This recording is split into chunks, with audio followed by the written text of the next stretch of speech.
Hello everyone. So this is the third lecture of the topic error.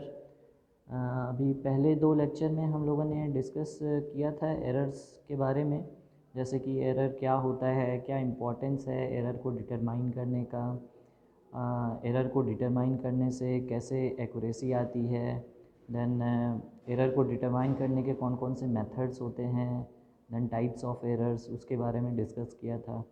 और आगे के topic जो बचे हुए थे वो आज हम लोग डिस्कस करेंगे। तो लेक्चर को स्टार्ट करते हैं। जैसे कि एक टॉपिक है methods of minimizing error. Error को कैसे कम किया जाए। सबसे पहले तो ये पता होना चाहिए कि एरर को कम करना क्यों ज़रूरी है।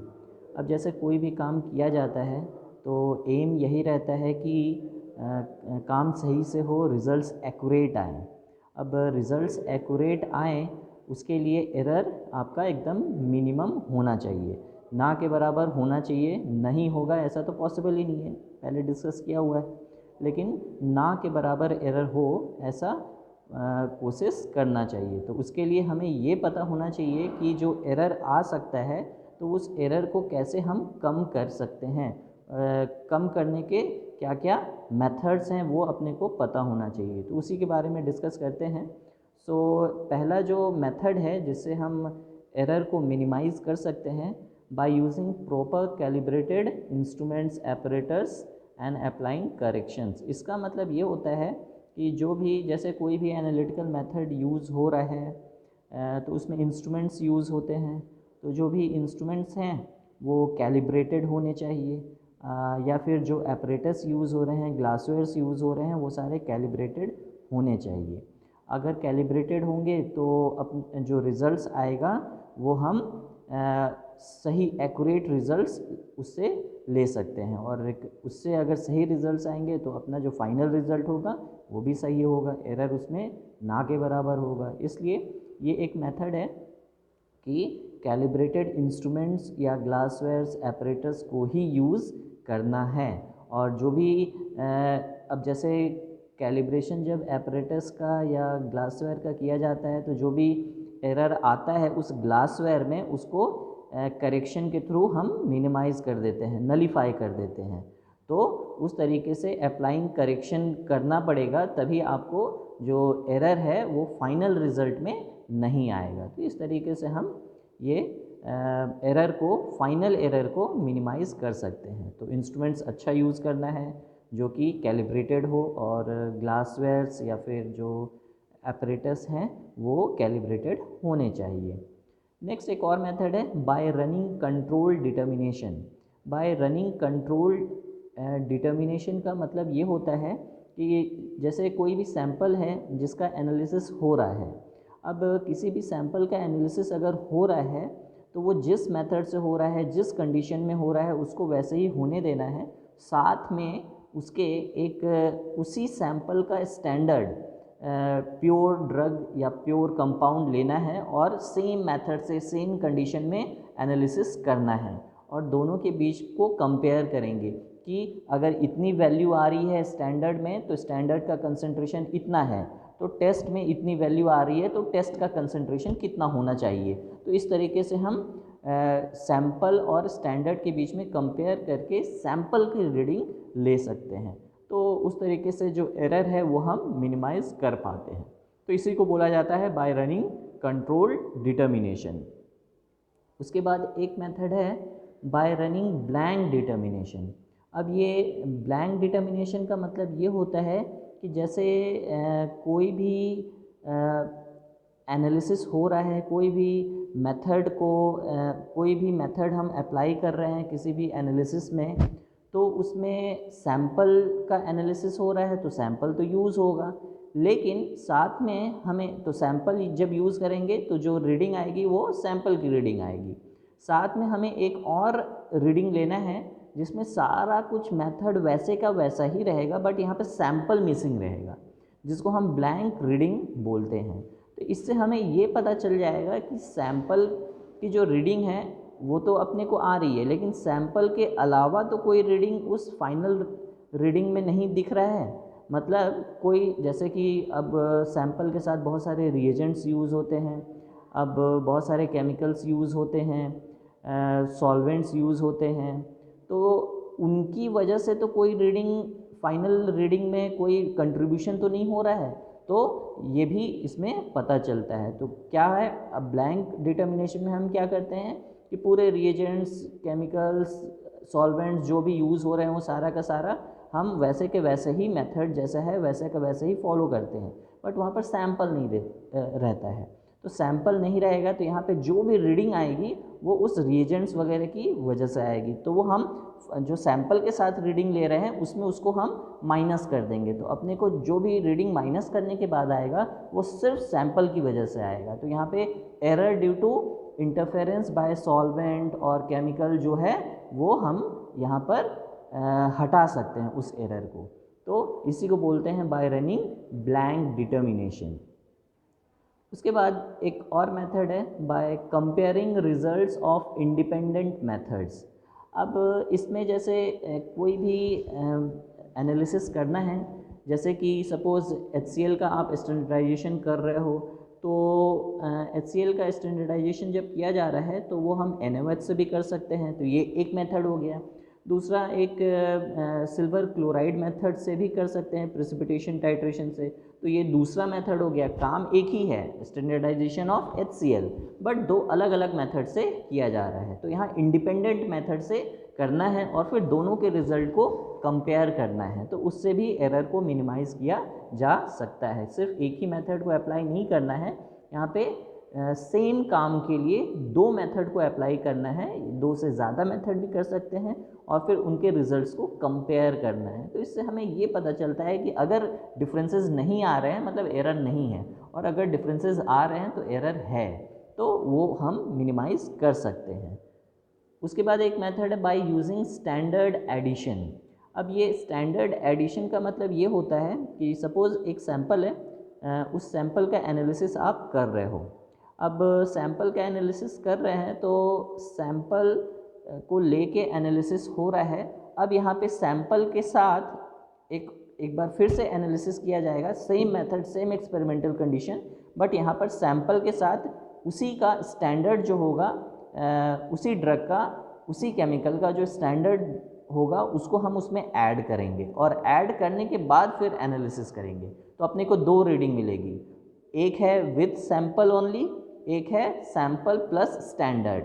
अब जो सैंपल प्लस स्टैंडर्ड है उसमें से सैंपल वाले रीडिंग को जब माइनस करेंगे तो सिर्फ स्टैंडर्ड की रीडिंग आनी चाहिए, और स्टैंडर्ड की रीडिंग जो है वो एक्यूरेट, अपने को पता भी रहता है कि हाँ ये कंसंट्रेशन हमने दिया था, मीन्स इतना अमाउंट हमने ऐड किया है तो उसकी इतनी रीडिंग होनी चाहिए, क्योंकि वो स्टैंडर्ड है तो उतनी ही रीडिंग होनी चाहिए।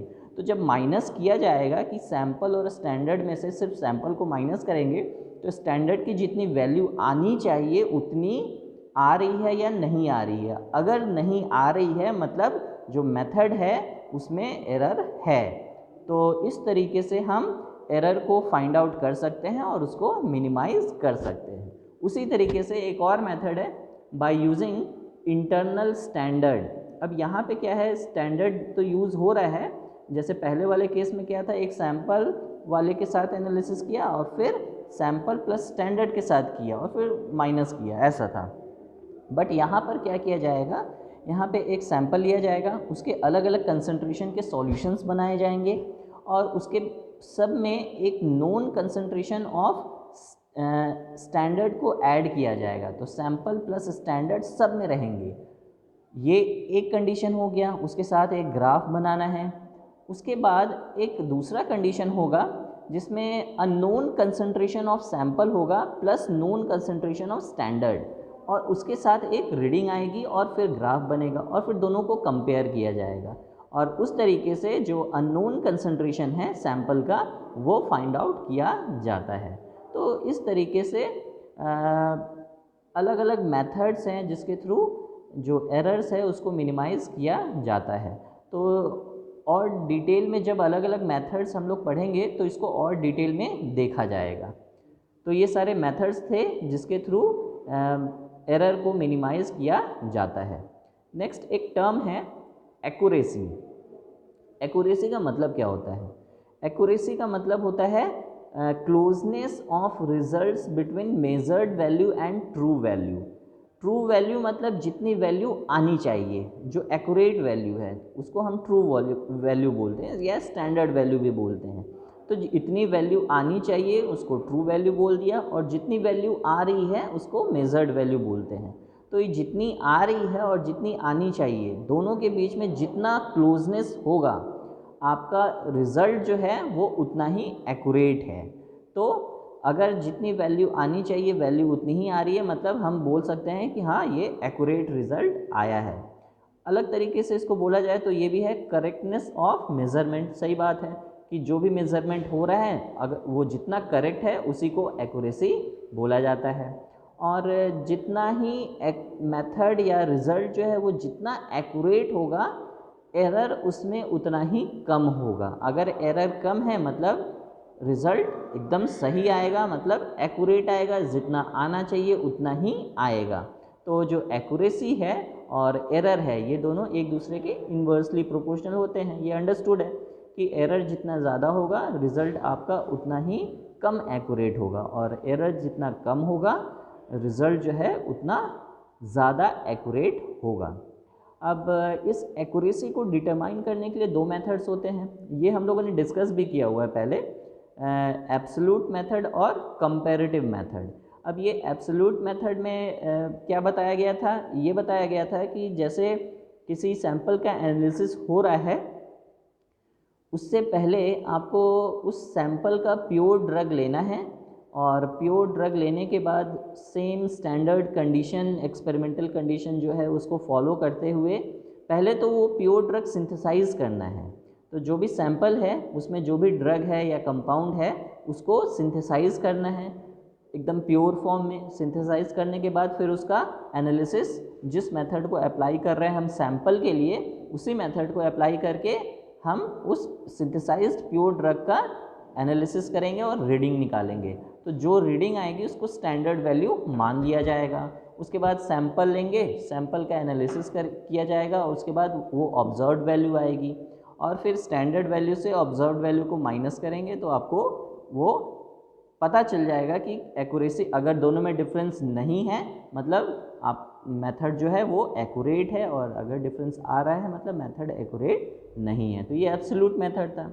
उसी तरह कंपैरेटिव मेथड एक था। अब कंपैरेटिव मेथड में क्या है कि कुछ कंपाउंड्स ऐसे होते हैं या फिर कुछ केमिकल्स ऐसे होते हैं जिसका एनालिसिस जो किया जा रहा है वो सिंथेसाइज नहीं किए जा सकते हैं स्टैंडर्ड कंडीशन में। अब लेबोरेटरी कंडीशन में अगर सिंथेसाइज नहीं हो सकता है वो, तो फिर उसका स्टैंडर्ड वैल्यू कैसे लिया जाएगा? तो उस केस में किया ये जाता है कि जो स्टैंडर्ड एजेंसीज़ होती हैं, लाइसेंस्ड एजेंसीज़, बहुत बड़ी बड़ी कंपनियां होती हैं जो ये कंपाउंड्स होते हैं या ड्रग्स होते हैं, उसका एनालिसिस वो प्योर फॉर्म में सिंथेसाइज करके करते हैं और उसकी प्योरिटी की वैल्यू देते हैं। तो वो स्टैंडर्ड वैल्यू को आप यहाँ पर यूज़ करोगे एज स्टैंडर्ड ड्रग का वैल्यू। तो ये कंपैरेटिव मेथड में हम वही करते हैं, यहाँ पर सिंथेसाइज नहीं करते हैं, हम यहाँ पर स्टैंडर्ड एजेंसी से जो भी वैल्यू मिला है उसको यूज़ करते हैं और फिर सैंपल के साथ कंपेयर करते हैं, और फिर दोनों के क्लोजनेस को देखते हैं। अगर क्लोज ज़्यादा है दोनों के वैल्यू में, क्लोजनेस ज़्यादा है तो जो एक्यूरेसी लेवल है वो ज़्यादा है, अगर क्लोजनेस कम है तो एक्यूरेसी लेवल कम है और एरर ज़्यादा है। तो ये दो मेथड हैं एक्यूरेसी को डिटरमाइन करने के लिए, या फिर हम बोल सकते हैं एरर को डिटरमाइन करने के लिए, एक ही बात है। एक्यूरेसी अगर ज़्यादा है तो एरर कम होगा, एरर ज़्यादा है तो एक्यूरेसी कम होगा। नेक्स्ट एक टर्म है जिसको प्रिसीजन बोला जाता है। तो ये एक्यूरेसी और प्रिसीजन जो है वो इंटर रिलेटेड है। एक्यूरेसी का मतलब हो गया स्टैंडर्ड वैल्यू से ऑब्जर्व्ड वैल्यू कितना क्लोज आ रहा है। अगर बिल्कुल क्लोज है तो मेथड आपका एक्यूरेट है, वैल्यू एक्यूरेट आ रही है, और अगर स्टैंडर्ड वैल्यू से वैल्यू दूर है, डिफरेंसेस ज़्यादा हैं, तो एक्यूरेसी कम है, ऐसा होता है। अब प्रिसीजन में क्या है? प्रिसीजन का मतलब ये होता है कि प्रिसीजन का मतलब होता है degree of closeness between several measurements. अब इसका मतलब ये है कि सपोज़ एक ही काम को बार बार करना है यहाँ पर, और एक ही मेज़रमेंट को बार बार लेना है सेम सैंपल के लिए सेम कंडीशन में यूज़ करके, और बार बार अगर एक ही चीज़ को किया जाएगा तो वैल्यू भी सेम आनी चाहिए। तो वही देखा जाता है, कंसिस्टेंसी देखा जाता है कि रिज़ल्ट्स जो आ रहे हैं वो सेम आ रहे हैं या नहीं आ रहे हैं, तो उसी को प्रिसीजन बोला जाता है। अगर कोई काम को किया जाएगा, सेम काम को किया जा रहा है, सेम सैंपल को लेके किया जा रहा है, सेम कंडीशन में किया जा रहा है अगर, तो रिज़ल्ट भी सेम आना चाहिए। तो ये रिज़ल्ट बार बार सेम आ रहा है या नहीं आ रहा है, उसको प्रिसीजन बोला जाता है।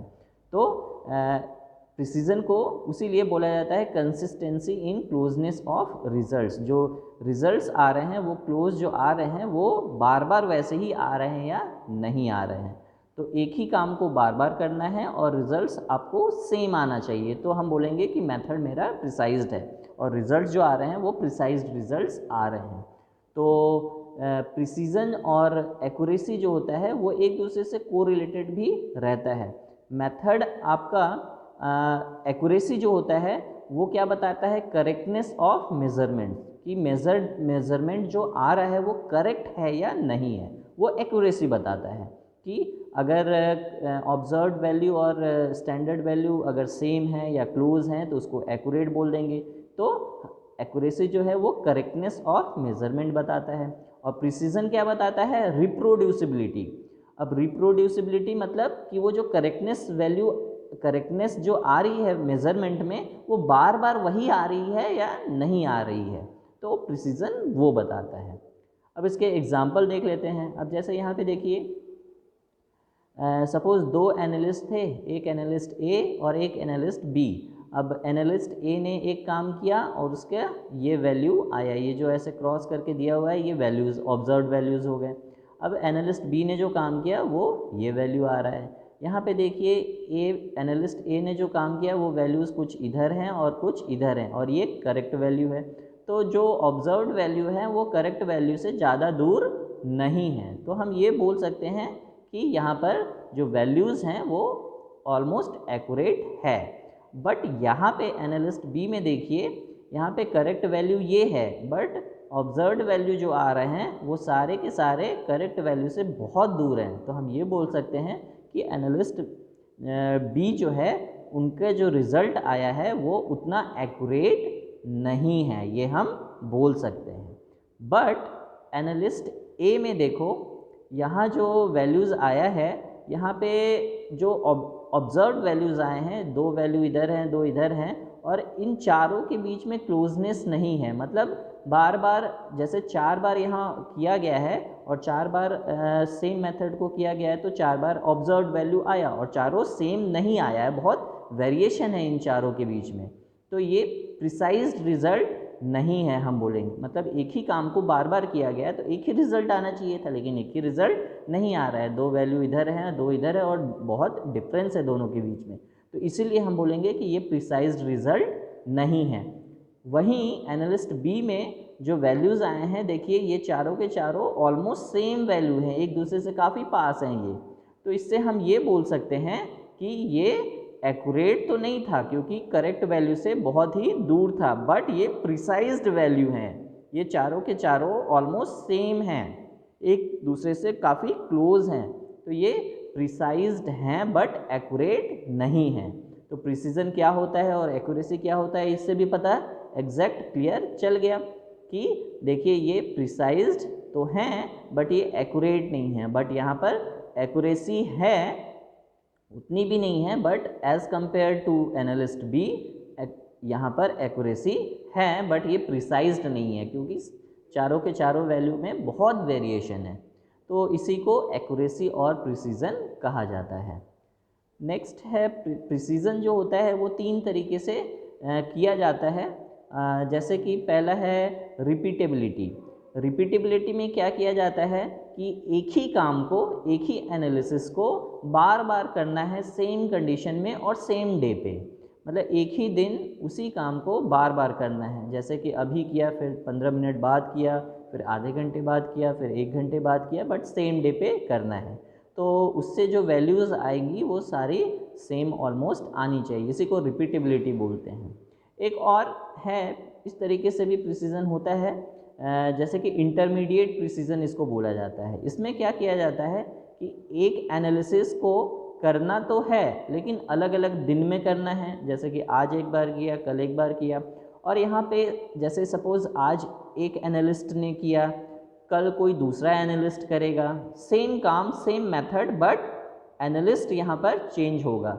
अगर एनालिस्ट चेंज हो रहा है तो वेरिएशन नहीं आना चाहिए, क्योंकि सैंपल भी वही है, मेथड भी वही है, तो एनालिस्ट यहाँ चेंज करके देखेंगे। फिर केमिकल्स जो हैं उनको चेंज किया जाएगा। अब केमिकल को चेंज करने से क्या होगा, केमिकल के ब्रांड को चेंज करना है। मतलब सपोज़ ये कंपनी का एक केमिकल आज यूज़ किया, सेम केमिकल दूसरी कंपनी का भी आता है तो उसको कल यूज़ करेंगे, तो भी वेरिएशन नहीं आना चाहिए, क्योंकि केमिकल जो है वो तो वही है। उसी तरह इंस्ट्रूमेंट को भी अलग अलग चेंज करेंगे। सपोज़ इस कंपनी का एक इंस्ट्रूमेंट है, कंपनी ए का है, और कल किसी कंपनी बी का इंस्ट्रूमेंट यूज़ किया जाएगा, लेकिन काम वही कर रहा है दोनों इंस्ट्रूमेंट, तो भी वेरिएशन नहीं आना चाहिए। तो इंटरमीडिएट प्रिसीजन में वही किया जाता है। एक है रिप्रोड्यूसिबिलिटी। अब रिप्रोड्यूसिबिलिटी में क्या किया जाता है कि सपोज़ एक लेबोरेटरी कंडीशन में आज काम किया गया, मतलब एक बार काम किया गया लेबोरेटरी ए में, अब सेम एनालिसिस को लेबोरेटरी बी में किया जाएगा, या फिर दूसरे जगह पे किया जाएगा, दूसरे इंस्टीट्यूट या दूसरे कंपनी में किया जाएगा। तो इस तरीके से प्लेस को यहाँ पर चेंज करना है, लेबोरेटरी कंडीशन को यहाँ पर चेंज करना है, और उसके बाद देखना है कि वेरिएशन आ रहा है या नहीं आ रहा है। तो इस तीनों तरीके से प्रिसीजन को डिटरमाइन किया जाता है। एक हो गया रिपीटेबिलिटी, फिर हो गया इंटरमीडिएट प्रिसीजन, फिर हो गया रिप्रोड्यूसिबिलिटी। नेक्स्ट एक टर्म है, बहुत इंपॉर्टेंट टर्म है ये, सिग्निफिकेंट फिगर्स। अब ये सिग्निफिकेंट फिगर्स जो होते हैं वो बहुत ही इम्पॉर्टेंट रोल प्ले करते हैं रिजल्ट्स को एक्सप्रेस करने में। तो these are digits which are necessary to express results को जैसे कि कोई भी एनालिसिस होता है तो उसमें रिज़ल्ट आता है, तो रिज़ल्ट जो है वो न्यूमेरिकल वैल्यूज़ में आते हैं, तो जो न्यूमेरिकल वैल्यूज़ होते हैं उसी को सिग्निफिकेंट फिगर बोला जाता है। किसी भी मेथड की जो एक्यूरेसी होती है वो डिपेंड करती है कि कितने सिग्निफिकेंट फिगर्स यूज़ हो रहे हैं। जितना ज़्यादा सिग्निफिकेंट फिगर यूज़ होगा मेथड की एक्यूरेसी उतनी ज़्यादा होगी। अब जैसे एक एग्जांपल ले लेते हैं, सपोज़ एक बैलेंस है, दो बैलेंस है आपके पास, एक नॉर्मल बैलेंस और एक एनालिटिकल बैलेंस। एक नॉर्मल बैलेंस लिया तो उसमें सैंपल का वेट आता है 71.2 ग्राम। उतना ही सैंपल का वेट जब एनालिटिकल बैलेंस में लेते हैं तो आता है 71.2932, मतलब डेसिमल के बाद 4 डिजिट आ रहा है। तो यहाँ पर जो सिग्निफिकेंट फिगर्स हैं, देखिए पहले वाले केस में कितने हैं, 1 2 3 फिगर हैं, तो यहाँ पर 3 सिग्निफिकेंट फिगर हो गए, हम ये बोल सकते हैं। और यहाँ पर कितने हो गए हैं, 1 2 3 4 5 6, टोटल 6 सिग्निफिकेंट फिगर्स है। तो यहाँ पे डिटेलिंग ज़्यादा है, तो जितने ज़्यादा सिग्निफिकेंट फिगर्स होंगे उतनी ज़्यादा डिटेल्ड रिज़ल्ट अपने को दिखेगा, और हम बोल सकते हैं कि ये उतना ही ज़्यादा एक्यूरेट वैल्यू दे रहा है। तो जितने ज़्यादा सिग्निफिकेंट फिगर उतनी ज़्यादा एक्यूरेसी होती है, और सिग्निफिकेंट फिगर इसी को बोलते हैं। अब जैसे जो सिग्निफिकेंट फिगर होता है वो डेसिमल जो है उससे उसको कोई फ़र्क नहीं पड़ता है। जैसे कि यहाँ पे देखिए, यहाँ पे डेसिमल 2 डिजिट के बाद था और उसके बाद 1 डिजिट है, तो टोटल सिग्निफिकेंट फिगर लेकिन 3 ही काउंट होगा, 1 2 3 ही काउंट होगा। और यहाँ पे पॉइंट के बाद, डेसिमल के बाद 4 डिजिट है, लेकिन फिर भी वो 1 यहाँ से स्टार्ट करेंगे और यहाँ एंड करेंगे, टोटल 6 सिग्निफिकेंट फिगर ही यहाँ पर होंगे। अब जैसे कि यहाँ एक एग्जांपल देख लीजिए, यहाँ पे देखिए 8.29 है, 82.9, देन 0.829। यहाँ पे जो डेसिमल है उसका पोजीशन चेंज हो रहा है, ठीक है, यहाँ डेसिमल का पोजीशन चेंज हो रहा है, बट तीनों में सिग्निफिकेंट फिगर्स जो हैं वो 3 ही हैं। यहाँ पे भी 1 2 3, यहाँ पे भी 1 2 3, और यहाँ पे भी 1 2 3, यहाँ ये 0 को नहीं लिया जाएगा। मतलब कोई 1 से लेके 9 तक के डिजिट में कोई एक डिजिट से ही स्टार्ट होगा और वैसे ही डिजिट से एंड होगा, और उसके पहले या बाद अगर ज़ीरो है तो वो काउंट नहीं होगा, उसके बीच में अगर ज़ीरो है तो वो काउंट होता है, जैसे कि आगे अभी बताऊंगा। तो यहाँ पर देखिए जो डेसिमल है उसका पोजीशन चेंज हो रहा है। अब डेसिमल का पोजीशन चेंज हो रहा है लेकिन नंबर ऑफ सिग्निफिकेंट फिगर्स वही हो रहे हैं। तो जो सिग्निफिकेंट फिगर्स होते हैं they are independent of decimal point placement. उसी तरह यहाँ पे देखिए जो जैसे कि ज़ीरो का बताया कि ज़ीरो तभी काउंट होगा जब वो 1 से लेके 9 के डिजिट के बीच में है। जैसे ये 3 और 8, एंड में 8 है और स्टार्टिंग में 3 है, इसके बीच जो 0 0 हैं दो, वो काउंट होंगे यहाँ पर। तो टोटल सिग्निफिकेंट फिगर यहाँ पर 4 हो जाएंगे। अब यहाँ पे देखिए, यहाँ पे जो स्टार्टिंग में 0 0 है तो स्टार्टिंग में क्या होना चाहिए, 1 से लेके 9 तक के डिजिट होने चाहिए। तो यहाँ पे देखिए एक 5 डिजिट दिख रहा है, तो 5 डिजिट जो दिख रहा है यहाँ से स्टार्ट किया जाएगा। इसके पहले 0 है तो उसको हम काउंट नहीं करेंगे, तो यहाँ से स्टार्ट होगा और एंड में भी डिजिट होना चाहिए। तो ये 6 है तो यहाँ से लेके यहाँ तक काउंट किया जाएगा। तो 5, उसके बाद 2 0 और उसके बाद 6, तो यहाँ पे भी 4 सिग्निफिकेंट फिगर होंगे। तो देखिए 0 जो है वो इस डिजिट के पहले वाला जो है तो उसको काउंट नहीं किया जाएगा। तो वैल्यूज़ में 1 से लेके 9 तक के डिजिट से ही स्टार्ट होगा और एंड भी वहीं से होना चाहिए। उसके बीच में अगर 0 है तो वो काउंट होगा, अगर उसके बाहर है तो काउंट नहीं होगा। अब जैसे वैल्यूज़ जो आती है उसको राउंड ऑफ भी किया जाता है, उसके लिए भी तरीका है। अब जैसे एक वैल्यू है 2.358 और अपने को ये जो सिग्निफिकेंट फिगर चाहिए वो थोड़ा कम करना है, तो यहाँ पे 2.36 एक्चुअल में होगा, ये 2.36 कर दिया जाएगा। तो यहाँ पे 8 को राउंड ऑफ करके 6 कर देंगे, 5 को 6 कर दिया जाएगा। और ये 6 तभी किया जाएगा जब यहाँ पर 5 के बाद जो डिजिट है वो अगर 5 से ऊपर है, 5 या 5 से ऊपर है। जैसे कि ये 2.354 रहता तो ये 2.35 ही राउंड ऑफ हो जाता, लेकिन यहाँ पर ये 2.55 या 55 से ज़्यादा रहता है तो ये 2.356 हो जाएगा। तो ये एक्चुअल में 2.6 नहीं है, ये 2.36 है। तो इस तरीके से राउंड ऑफ होगा। 5 या 5 से ज़्यादा है तो वैल्यू बढ़ जाएगी उसके पहले वाले डिजिट की, और अगर कम है तो वैल्यू वही की वही रहेगी। अब देखिए जैसे कुछ कंडीशन आता है, जैसे कि एडिशन और सब्सट्रैक्शन। एडिशन और सब्सट्रैक्शन में each value should contain same number of significant figures. अगर डेसिमल वैल्यूज़ का हम एडिशन या सब्सट्रैक्शन कर रहे हैं तो वहाँ पे दोनों वैल्यू, जो दो वैल्यू होगी जिसका एडिशन हो रहा है, या दो से ज़्यादा वैल्यू भी जिसका एडिशन हो रहा है, या दो वैल्यू जिसका सब्सट्रैक्शन हो रहा है, दोनों में सिग्निफिकेंट फिगर सेम नंबर के होने चाहिए। उसी तरह मल्टीप्लिकेशन या सब्सट्रैक्शन जब करते हैं तो जो रिज़ल्ट आएगा, तो रिज़ल्ट जो आएगा तो उसमें उतने ही सिग्निफिकेंट फिगर होने चाहिए जितने कि आपके क्वेश्चंस या जिनका हम मल्टीप्लिकेशन कर रहे हैं। सपोज़ दो वैल्यू का मल्टीप्लिकेशन किया जा रहा है और एक वैल्यू में 2 सिग्निफिकेंट फिगर है और दूसरे वैल्यू में 3 सिग्निफिकेंट फिगर हैं, और जो रिज़ल्ट आ रहा है वो 3 सिग्निफिकेंट फिगर वाला आ रहा है, तो उसको राउंड ऑफ करना है और उसको 2 सिग्निफिकेंट फिगर वाला कर देना है। तो 2 इसलिए करना है क्योंकि जो दो नंबर का मल्टीप्लिकेशन किया गया था उसमें जो नंबर के लिस्ट सिग्निफिकेंट फिगर होते हैं उतना ही रिज़ल्ट में भी होना चाहिए। जैसे कि दो नंबर थे, जैसे एक का 2 सिग्निफिकेंट फिगर था और एक का 3 था, तो रिज़ल्ट जो होगा उसमें भी 2 ही सिग्निफिकेंट फिगर होना चाहिए। जैसे कि दो नंबर है, एक का सिग्निफिकेंट फिगर 4 है और दूसरे का 5 है और उसका हम डिवीज़न कर रहे हैं, ठीक है, तो रिज़ल्ट जो आएगा उसमें सिग्निफिकेंट फिगर 4 होना चाहिए, जो कम वाला है उतना ही होना चाहिए। तो ये सारे कुछ पॉइंट्स हैं जो कि सिग्निफिकेंट फिगर्स से रिलेटेड हैं और ये सारा कुछ आपको ध्यान में देना होता है। तो फिर एरर्स के अंदर इतना ही कुछ है। आगे अगर आप लोगों को कुछ भी डाउट होता है तो आप कमेंट सेक्शन में आप कमेंट लिख के मेरे को सेंड कर सकते हैं। Thank you very much.